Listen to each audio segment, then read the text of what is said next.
Hello everyone, and welcome again to A Shortstop with a Shortstop. Today I want to talk to you, those of you that are 70 years or older.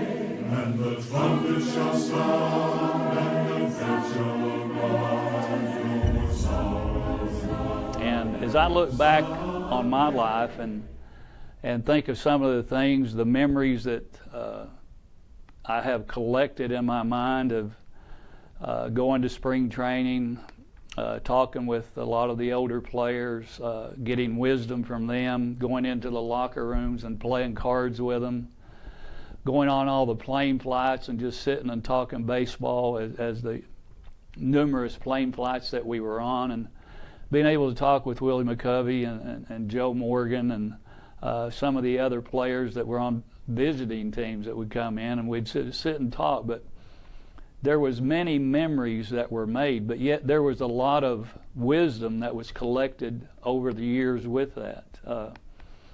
Reaching the age of 70 is a milestone and shouldn't be taken lightly.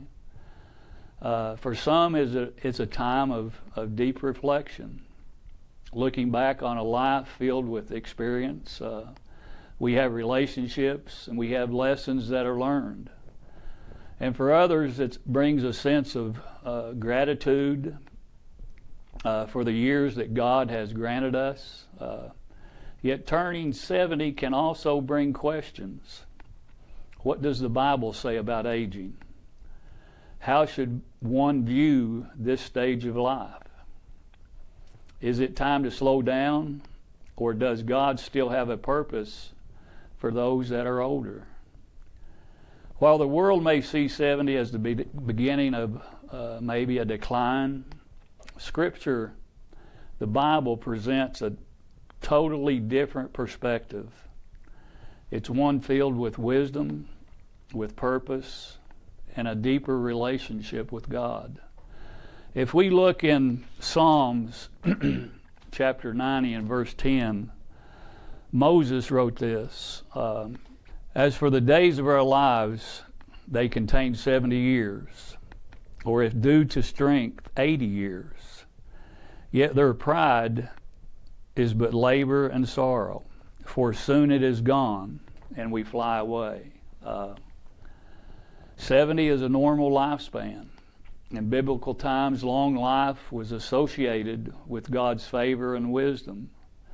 And in Proverbs chapter 16 and verse 31, it basically tells us, rather than seeing aging as a burden, Scripture describes it as an honor. And we have examples of godly men and godly women who lived long lives. Abraham, in Genesis chapter 12 and verse 4, he was 75 years old when God called him to leave his home. And he did. And Moses, in Exodus chapter 7 verse 7, when he was 80, he was called to lead Israel out of Egypt.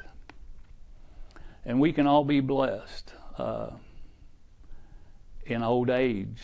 Psalms chapter 103 and verse 2. And it says, "Bless the Lord, O my soul, and forget none of the benefits, who pardons all your iniquities." We don't need to forget the benefits that God gives to us in our older age, especially with the wisdom that comes with it. In 1 Thessalonians 5:18, it tells us to give thanks and look forward even to the years that are to come. And in Job chapter 12, verse 12, it says, "Is not wisdom found among the aged?" Now, and that's a very, very true statement. Wisdom is found among those that are older in age. In Titus chapter 2, verses 2 through 4, it tells the older men and the older women to teach the younger people. Why would God want them to do that? Because they have developed wisdom over the years. And in Psalms chapter 92, verses 12 through 14, this was definitely one of my favorite scriptures in preparing this.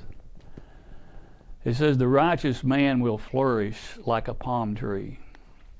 He will grow like a cedar in Lebanon, planted in the house of the Lord.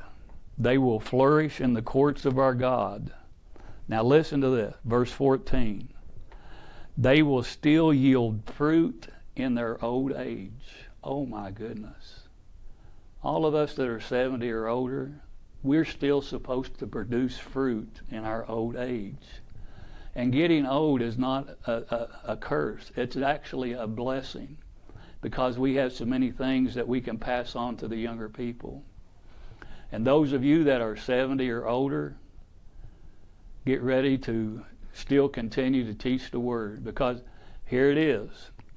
God does not have a retirement plan here on earth. We're supposed to keep grinding until our life is over. And life is like a vapor. And we need to keep doing God's will to the best of our ability. So here's to all of you that are 70 or over. Keep on cranking. Thank you again for being with a Shortstop with a Shortstop.